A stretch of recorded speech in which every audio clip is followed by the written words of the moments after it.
Hello বন্ধুরা, নতুন আরেকটি ব্লগে সবাইকে স্বাগত।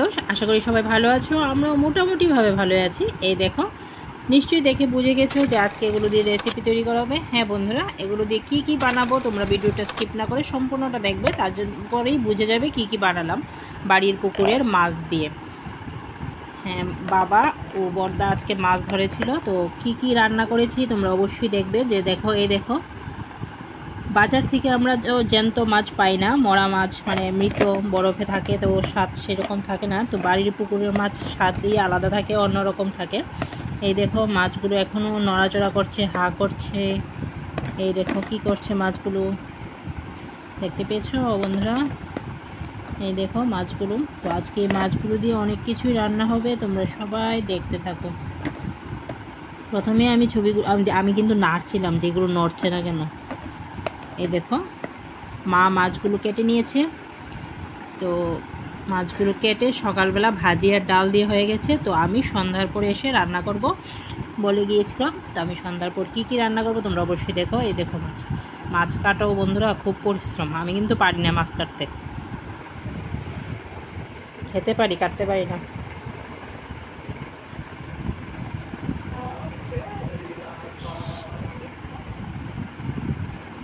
এই দেখো, মাছগুলো কাটা হয়ে গেছে।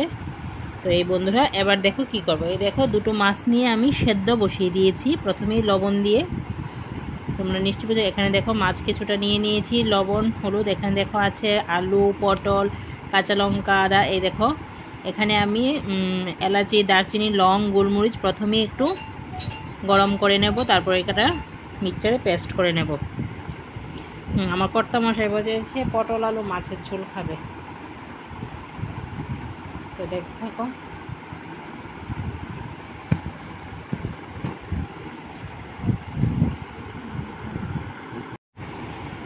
দেখো, দেখতে থাকো। মাছগুলো ভেজে নিয়েছি, পটল আলু একে একে করে ভেজে নিয়েছি। তো এখানে মশলাও সম্বার দিয়ে দিয়েছি, দিয়ে এখন আমি ঝটপট করে নামিয়ে নেব পটল আলু ঝোল।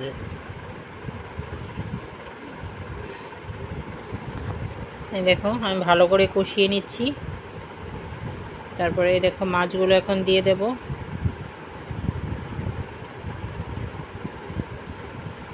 এই দেখো, এবার সেদ্ধ করা মাছগুলো ঠান্ডা হয়ে গেছে, তো সেগুলো থেকে কাটা ছাড়িয়ে নিচ্ছি। ওইদিকে মাছের ঝোলটাও কমপ্লিট হয়ে গেছে। খেতে জানি কীরকম হয়েছে পরে বলবো আরেকদিন, কারণ এখনও তো খাইনি, বয়স ওভার দিয়ে দিচ্ছি। তো এখানে দেখো, আবার তেল, মাছটাই নামিয়ে নিলাম। তারপর তেল গরম করে এখানে রসুন কুচি, আদা কুচি, কাঁচা লঙ্কা কুচি দিয়ে দিলাম, দিয়ে কিছুক্ষণ ভেজে নিলাম। তারপর পেঁয়াজ কুচি দিয়ে দিলাম। জানো বন্ধুরা, কেউ আমাকে সাহায্য করার ছিল না, আমি একা একাই করছিলাম। সবাই খেলে আবদার করে, কেউ আর সাহায্য করে না। এবার টমেটো কুচি দিয়ে দেব। টমেটো কুচিও দিয়ে দিলাম। তখন তোমাদের চান ঘুমাচ্ছিল, বিকেলবেলা ঘুমিয়েছে, আর ঘুম থেকে উঠেছে কখন জানো? রাত্র 9:30টায়। এই দেখো, এগুলো ভালো করে কষিয়ে ভেজে নিচ্ছি। এবার যে মাছের কাটা ছাড়িয়ে নিচ্ছি, সেই মাছগুলো দিয়ে দিলাম। তারপর কিছুক্ষণ ভেজে নেব কম হিটে।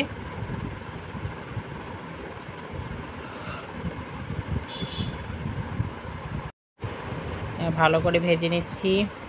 তারপর আলুগুলোকেও দেখো, আলুগুলোকে ভেঙে তারপরে দিয়ে দেব। এবার ভালো করে নেড়ে চেড়ে এখানে জিরে গুঁড়ো, ধনে গুঁড়ো দিয়ে দিয়েছি। সঙ্গে ওই যে লং, এলাচি, দারচিনি, লং, গোলমরিচটা ভেজেছিলাম, সেটাকেও পেস্ট করে দিয়ে দিয়েছি। দেখেছো বন্ধুরা আমার চেহারাটা? দেখেছো? সন্ধ্যার সময় করেছি, তারপর ঘেমে চুবা হয়ে গেছে। এই দেখো, কিন্তু আমাকে সাহায্য করার কেউ নেই, আমি একা একাই করছিলাম। কারণ আমার মাও ঘুমাচ্ছিল, আমার মেয়েও ঘুমাচ্ছিল, কর্তা তো বাজারে, একা একাই করছিলাম। তো এবার দেখো, বানিয়ে নিলাম। মোবাইলটা আর কীভাবে ধরবো, সেই জন্য নিজেই করে নিলাম। তো এখানে একটু কর্নফ্লাওয়ার গুলে নিলাম, আর এখানে ব্রিটানিয়া বিস্কিট নিয়ে নিলাম। তো একে একে ভাজতে শুরু করব এবার একা একা। দেখো, এই দেখো,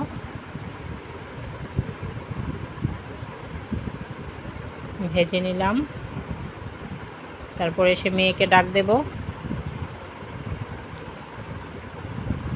দেখো, একে একে ভেজে নিলাম। ফার্স্ট ট্রাই করলাম, ভালোই হয়েছে। কেমন হয়েছে মেয়ে বলো। আমি যখন ঘুম থেকে উঠেছি তখন মাছের মানে চপটা রেডি হয়ে গেছে, তার জন্য আমি টেস্ট করে বলছিলাম এটা খুবই ভালো হয়েছে। মা প্রথমবার ট্রাই করেছিল এটা, এই দেখেন টেস্টি তো বহুত হয়েছে। এখানে সসের সঙ্গে সার্ভ করেছে। Okay bye bye.